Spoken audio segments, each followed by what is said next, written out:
अभी तक हम लोगों ने परिमेय संख्याओं के बारे में हम जान रहे हैं और परिमेय संख्याएं क्या होती हैं ये पढ़ चुके हैं। परिमेय संख्याओं के गुणधर्म के बारे में हम जान रहे हैं, जिनमें दो उनके गुणधर्म, एक समवृत्त का और दूसरा क्रम विनिमयता का नियम हम पढ़ चुके हैं। अभी जो तीसरा नंबर है वो आता है सहचर्य का नियम। सहचर्य का नियम, इसके अंतर्गत भी हम उसी तरीके से देखेंगे कि वो सहचर्यता का नियम का पालन कर रहा है या नहीं। जैसे पहला योग में हम देखेंगे, एक भिन्न लेते हैं 2/5, 3/5 और 6/5, दोनों साइड से देखते हैं। पहले हम जोड़ करके देखेंगे कि ये पालन कर रहा है या नहीं। मतलब हम लेंगे एक साइड फर्स्ट, 2/5 और 3/5। ये देखते हैं कि ये 2/5 प्लस 3/5 प्लस 6/5 का मान उसी प्रकार से अगर हम पीछे दाहिने से लें 3/5 प्लस 6/5 और फिर उसके बाद उसमें हम जोड़ें 2/5, तो वो उसमें मान जो है वो बराबर आ रहा है कि नहीं आ रहा। मान बराबर आएगा दोनों साइड से, मतलब दाहिने से बाएं और बाएं से दाएं, तभी जा करके ये माना जाएगा कि हाँ ये उस नियम का पालन करता है। जैसे आप इसको जोड़ें तो अगर आप जोड़ते हैं 2/5 धन 3/5, इसको एक साथ लिया, प्लस 6/5, जोड़िए 3 2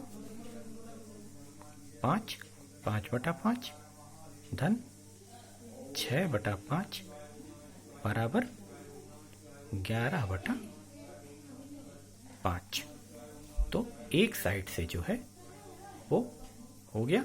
दूसरे साइड से देखते हैं, दाहिने साइड से होता है या नहीं। 2/5 धन 3/5 धन 6/5। अभी हमने आगे से लिया था, पीछे से लेंगे यहां से। चलिए 2/5 धन 6 3 9, 9/5 बराबर, दोनों को जोड़ा 9 और 2 11/5। मतलब यहाँ भी 11/5 हमको मिला और यहाँ भी 11/5 मिला। इसका सीधा सीधा तात्पर्य ये है कि ये जो है, एक तो परिमेय संख्या प्राप्त हुई और दूसरा ये है कि ये इस नियम का पालन करता है। मतलब अर्थात हाँ, योग सहचर्यता का नियम का पालन करता है। इसी प्रकार घटाने में अगर देखें, चाहे तो आप भिन्न के जरिए पता कर सकते हैं और चाहे तो सीधा सीधा नॉर्मल एक लेते हैं। तो 6 ऋण 3 और 3 ऋण 6 दोनों साइड से बराबर है। देखिए 6 में से 3 जाएगा तो कितना आएगा, 6 से 3 गया मतलब 3। लेकिन वहीं पे जब हम 3 से 6 को निकालेंगे, 3 ऋण 6 बराबर ऋण 3। मतलब दोनों परिमेय संख्या तो है पर बराबर नहीं है। इस वजह से ये क्रम विनिमयता के नियम का, यहाँ क्रम परिमेय में सहचर्य के नियम का पालन नहीं करता है। इसी प्रकार से गुणा देखिए, 6 गुणे 8 या 8 गुणे 6, बात बराबर होगी। आपको पता ही है, 6 8 जा, 6 8 जा, बताइए।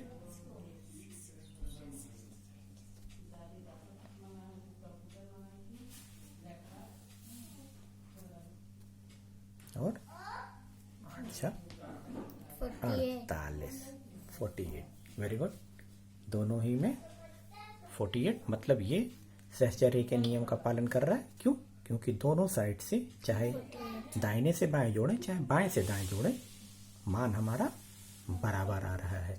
मतलब परिमेय संख्याएं सहचर्यता के गुणधर्म के आधार पर योग और गुणन में एक पालन करती हैं अपने नियम का, लेकिन घटाने में नहीं करती। इसी प्रकार से विभाजन में पहले से ही पता है, अगर 9 डिवाइडेड बाई 3 तो 3, लेकिन अगर यही कर लें हम 3 डिवाइडेड बाई 9 तो नहीं, मतलब ये पालन नहीं करती है।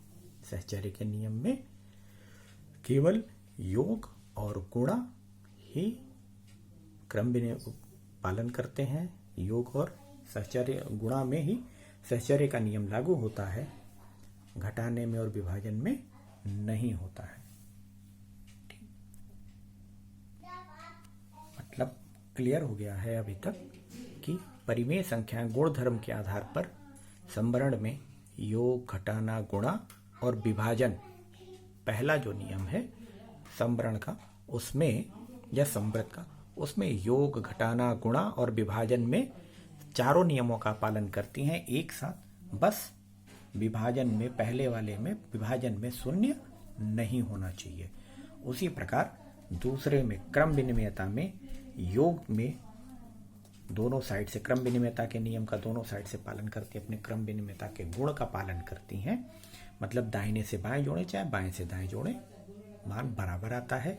लेकिन घटाने में नहीं करती हैं, क्योंकि दाहिने से बाएं जोड़ने पर, घटाने पर मान कुछ और आता है और वहीं बाएं से दाहिने करने पर मान दूसरा आता है।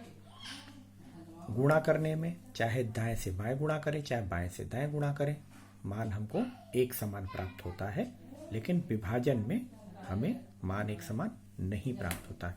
उसी प्रकार सहचर्यता के नियम में भी अगर हम दाहिने से बाएं जोड़ें चाहे बाएं से दाएं जोड़ें, मान एक ही जैसा है। चाहे 3 2 5 कहें चाहे 2 3 5 कहें, बात बराबर है। लेकिन घटाने में 3 से 2 जाता है तो मान 1 आता है। लेकिन अगर 1 से 3 को निकालें तो मान हमारा माइनस में चला जाता है। परिमेय संख्या तो मिलती है पर सहचर्यता के नियम का पालन नहीं होता है। उसी प्रकार गुणा में 6 गुणे 4 24 और 4 गुणे 6 24, बात बराबर होती है। लेकिन विभाजन में वही चीज जो काम क्रम विनिमयता में होता है वही काम सहचर्य के नियम में भी होता है और मान कुछ अलग हो जाता है। इसलिए सहचर्य के आधार पर ये परिमेय संख्या तो मिलती है परंतु उस नियम का पालन भाग देने में नहीं होता है। इसके बाद आता है वितरकता का नियम। इसमें होता यह है कि आप देखते हैं कि एक संख्या कोष्ठक के बाहर लिखी है और कोष्ठक के भीतर कुछ दूसरी संख्याएं लिखी हुई हैं, 2 संख्याएं या 3 चर 5 चर ऐसे लिखे होते हैं। इसमें करना क्या है, कुछ नहीं होता है, बहुत ज़्यादा इसमें वो नहीं है। इसमें होगा ये कि पहली जो संख्या है उसमें बाहर वाली संख्या का गुणा होगा दूसरी संख्या का। मतलब अगर हम देखें तो गुणा करें तो ये हो गया 4x प्लस 7 चौक 28, ये होता है ना, 7 चौक 28 होता है ना, बिल्कुल। ये वितरकता के नियम में बस इतना ही है और कुछ नहीं। चाहे कुछ भी कोई भी संख्या आप ले लें, 6 कोष्ठक में x प्लस y प्लस 2, तो वही करेंगे आप। 6x मतलब इसमें गुणा किया 6x हो गया, फिर y में गुणा किया और फिर 2 में गुणा किया, मतलब 6y हो गया प्लस 12 हो गया। ये आपका आंसर हो गया। ये इससे ज़्यादा इसमें कुछ नहीं है, वितरकता के नियम में यही है। इसके बाद जो आता है वो है योज्य प्रतिलोम। योज्य प्रतिलोम में बहुत नहीं, इसमें करना सिर्फ ये है कि इसमें चिन्हों को हम बदल देते हैं। जैसे कि धनात्मक है तो उसे हम ऋणात्मक में कर देंगे, ऋणात्मक है तो धनात्मक में कर देंगे। योज्य प्रतिलोम में यही करते हैं। अगर मान जैसे देखिए कि आप मान यहाँ धनात्मक है,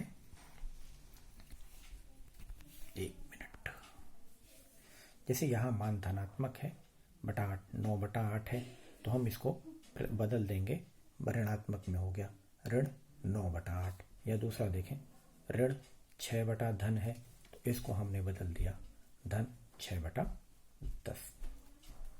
सिर्फ हम चिन्ह बदल देते हैं। इसी प्रकार से गुणात्मक प्रतिलोम में यहाँ व्युत्क्रम का प्रयोग करते हैं। व्युत्क्रम में अंश को हर में और हर को अंश में बदल देते हैं। जैसे अगर 6/11 है, 6/11 है, तो यहाँ पर हर जो है वो अंश हो गया और अंश जो है वो हर हो गया, पलट दिया यहाँ पे, ये हो गया। इसी प्रकार अगर ऋणात्मक है तो 6/18 और ऋण 18/6 कर दिया, मतलब अंश जो है अब वो हर में बदल गया और हर जो है वो आपका अंश में, चिन्ह आपका सेम टू सेम वहीं रहेगा, उसमें कोई बदलाव नहीं होगा।